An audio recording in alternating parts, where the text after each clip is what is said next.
ഇന്നത്തെ ഇഫ്താർ സ്പെഷ്യൽ ജീരകക്കഞ്ഞിയാണ്. അപ്പോൾ അതുണ്ടാക്കാൻ വേണ്ടിയിട്ട് ഞാനിവിടെ 1 ഗ്ലാസ് പച്ചരിയാണ് എടുത്തിട്ടുള്ളത്.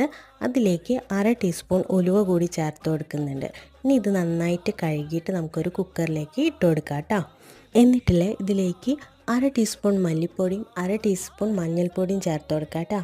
അതിനുശേഷം ഇതിലേക്ക് 3 മുതൽ 4 ഗ്ലാസ്സോളം വെള്ളവും ചേർത്ത് കൊടുത്ത് ഒരു വിസിൽ വരുന്നത് വരെ വേവിച്ചെടുക്കാം. ആ ഒരു സമയം കൊണ്ട് 1 കപ്പ് തേങ്ങയും 1/2 ടീസ്പൂൺ നല്ല ജീരകവും കൂടിയിട്ടുള്ള അരപ്പ് തയ്യാറാക്കാം. ഇപ്പം നമ്മുടെ അരി ഇവിടെ വെന്ത് വന്നിട്ടുണ്ട്. ഇതിലേക്ക് നമ്മൾ തയ്യാറാക്കി വെച്ചിട്ടുള്ള അരപ്പ് ഒഴിച്ചു കൊടുക്കാം. ഇനി നമുക്ക് കഞ്ഞിക്ക് പാകമുള്ള വെള്ളം പോരാന്നുണ്ടെങ്കിൽ ഇതിലേക്ക് കുറച്ചും കൂടെ വെള്ളം ഒഴിച്ചു കൊടുത്ത് ലൂസാക്കിയതിന് ശേഷം സ്റ്റൗ ഓണാക്കി ഒരു തള വരുന്നത് വരെ ഒന്ന് വേവിച്ചെടുക്കാം. ഈ ഒരു സമയത്ത് ആവശ്യത്തിന് ഉപ്പും കൂടി ചേർത്ത് കൊടുക്കാം കേട്ടോ.